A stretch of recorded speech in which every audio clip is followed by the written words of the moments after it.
Assalamualaikum warahmatullahi wabarakatuh.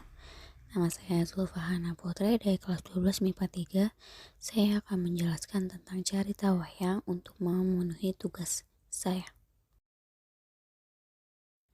Carita wayang nyaeta carita nu dicokot tina wira carita Mahabharata atau Ramayana nu bisa dina wangun pintonan atau bacaan.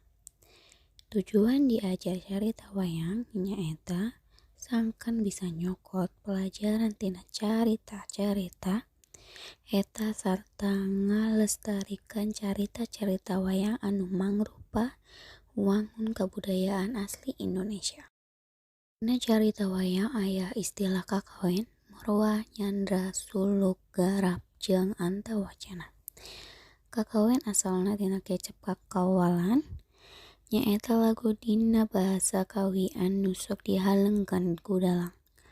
Marwah nyaeta dalang ngamimitan ngawayang. Nyandra nyaeta nataan wayang nu keur dipaenkeun. Garap nyaeta cara ngikel atawa merangkeun wayang. Antawacana nyaeta caritaan dalang.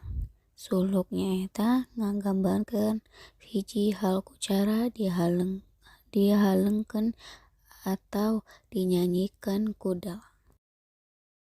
Struktur carita wayang. Pambuka, orientasi. Pambuka nyaeta bagian anu muka atawa nyaritakeun awal carita. Pambuka bisa dina wangun sudut pandang jeung bubuka alat paraga atau tokoh carita, suasana jeung kajadian nu muka carita. Pasulayan komplikasi. Pasulayan nyaeta bagian anu eusinya dinyaritakeun hiji pasoalan atawa masalah anu berpuncak kana konflik dina carita. Pangondare prakara, resolusi. Pangondare prakara nyaeta bagian carita anu mungkas konflik dina carita. Koda, panutup. Koda mangrupa kacindekan carita. Jenis-jenis carita wayang.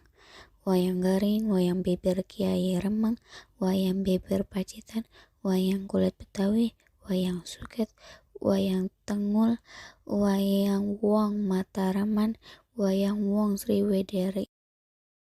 Unsur-unsur carita wayang miboga sasaruan jeung unsur-unsur carita rekaan lantaran boh miang tina carita. Boh wayang boh fiksi. Boh mibanda unsur intrinsik anu diwangun ku alur palaku latar pokok jeung tema basa ajen inajan jam amanat moral jeung sudut pandang.